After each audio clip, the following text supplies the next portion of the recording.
राजस्थान के ठगी पीड़ित निवेशकों को हार्दिक नमस्कार। जय हिंद, जय भारत। साथियों, मैं एडवोकेट भरत कुमावत उदयपुर से। और आज 22 नवंबर को राजस्थान भर के संभाग मुख्यालयों पर एक चुनावी प्रदर्शन का आह्वान किया गया था। उसी क्रम में भरतपुर संभाग में, कोटा संभाग में और उदयपुर संभाग में निवेशकगण इकट्ठा हुए, चर्चा की। और अन्य संभागों से अभी तक कोई समाचार प्राप्त नहीं हुए, लेकिन निश्चित रूप से पूरे राजस्थान में जो 26 अक्टूबर से एक महीने का चुनावी आंदोलन चल रहा है कि निवेशकों के मुद्दे को राज्य का सबसे मुख्य चुनावी मुद्दा बनाना है, तो उसमें हमारा पूरा राजस्थान का निवेशक संघ, ठगी पीड़ित जमाकर्ता परिवार और निवेशकों की एकता के परिणाम स्वरूप हम इसमें सफल रहे साथियों। क्योंकि जहां एक और केवल राष्ट्रीय राजनीतिक पार्टियां बीजेपी कांग्रेस के ही प्रत्याशियों की चर्चा थी, वहीं एकमात्र मुद्दा ऐसा रहा जो जनता से जुड़ा हुआ था, जो अन्याय अत्याचार से जुड़ा हुआ था और जिसने पूरे राज्य में धूम मचाई, मतदान के बहिष्कार की, तो साथियों वो हमारे निवेशकों का ही एक मुद्दा रहा और हम इसमें कामयाब रहे। इस बात का दर्द ज़रूर है कि हमारे गिने चुने बहादुर साथियों ने ही इस मशाल को थामा, आगे बढ़ाया और निरंतर चुनावी बहिष्कार की बात की बाहर सड़कों पे आके। कई सारे साथियों ने सोशल मीडिया पर भी इस अभियान चलाया, वो भी साधुवाद के पात्र हैं। लेकिन बहुत ही दुख की बात है कि बहुत से साथी हमारे मूक दर्शक बैठे हुए हैं, विरोध कर रहे हैं, काम करने वालों की छोटी छोटी गलतियों का विरोध कर रहे हैं। कोई किसी को ग्रुप से रिमूव कर रहा है, कोई क्या कर रहा है, कोई क्या कर रहा है।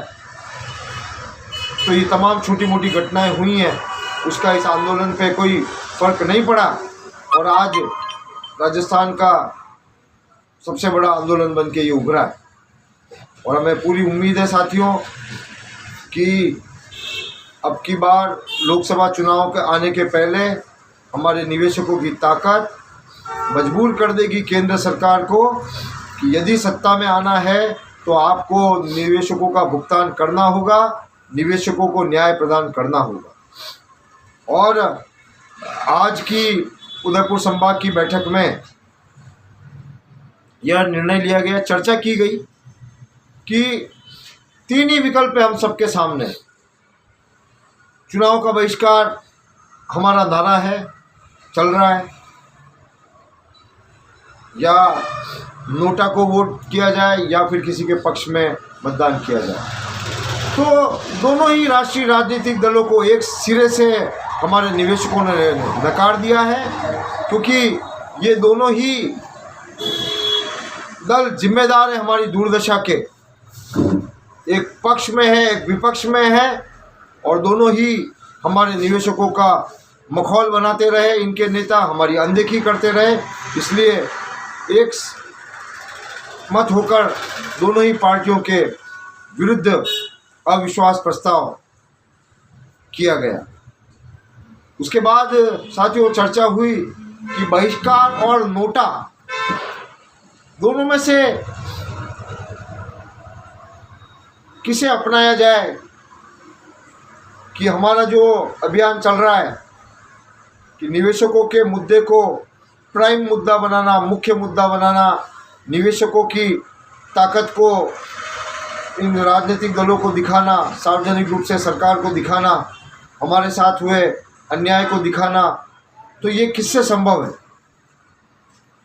तो चर्चा हुई कि यदि हम बहिष्कार का निर्णय लेते हैं तो साथियों बहिष्कार के भी अपने फायदे हैं, क्योंकि जब मतदान का प्रतिशत गिरता है तो उस पोलिंग बूथ के, उस जिले के, उस विधानसभा सीट के, उस जिले के मुख्य चुनाव अधिकारियों पर कार्रवाई होती है, कारणों को खोज की जाती है। लेकिन किसी भी रूप में बहिष्कार के कारणों का पता नहीं चलता है। और हमारा मुख्य आग्रह यही था कि हम निवेशकों की ताकत को इन राजनीतिक दलों के सामने दिखा सके और हमारी भी गिनती करा सके, क्योंकि आंदोलनों में हमारी गिनती बहुत ही न्यून है साथियों। लोग घर से नहीं निकल रहे हैं, आने में शर्मा रहे हैं, नेताओं के सामने आके निर्भीकता से बात करने में भयभीत हो रहे हैं। लेकिन जब मतदान की बारी आएगी तो निश्चिंतता से, निर्भीक होकर, गोपनीयता से हमारे साथी मतदान करेंगे। और सर्वसम्मति से उदयपुर के निवेशकों ने यह निर्णय लिया। केवल एक ही व्यक्ति ने हमारा विरोध किया, बाकी सब ने सर्वसम्मति से ये निर्णय लिया कि अब की बार उदयपुर किसी भी राजनीतिक दल को वोट नहीं देगा और मतदान करेगा, अवश्य करेगा, अपना लोकतांत्रिक दायित्व को निभाएगा। और अब की बार नोटा को मतदान किया जाएगा और नोटा के माध्यम से हम पूरे राजस्थान में यह संदेश देंगे कि हमने वर्तमान राजनीतिक व्यवस्थाओं को बहिष्कृत किया है, अविश्वास किया है और नोटा के माध्यम से सभी चुनाव लड़ने वाले प्रत्याशियों को निरस्त किया है। इसमें साथियों और यह भी निर्णय लिया गया बैठक में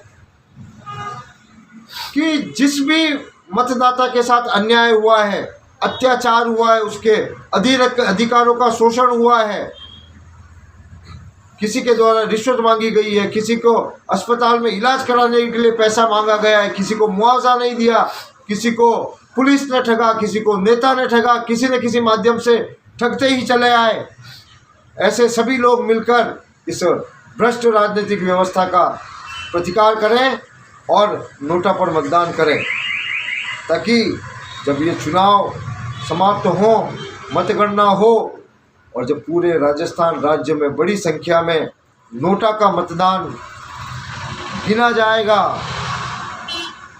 तब हम ये सीना ठोक के कहेंगे कि निवेशकों ने बहिष्कार किया है। इसलिए बहिष्कार किया है क्योंकि कोई भी राष्ट्रीय राजनीतिक दल, ना तो प्रधानमंत्री की सरकार, ना ही राजस्थान के मुख्यमंत्री की सरकार ने निवेशकों की सुनवाई की और उल्टा मजाक उड़ाया कि हमसे पूछ के पैसा लगाया गया था क्या। अब हम भी तुमसे पूछ के मतदान नहीं देंगे। हमने केवल ये मांग की थी कि आप हमारे निवेशकों को गारंटी दीजिए। जब सब चीज़ों की गारंटियां दे रहे हैं, खैरात की तरह गारंटियां बांट रहे हैं, तो हम तो आपसे भीख नहीं मांग रहे, हम तो आपसे कोई सरकार का पैसा नहीं मांग रहे।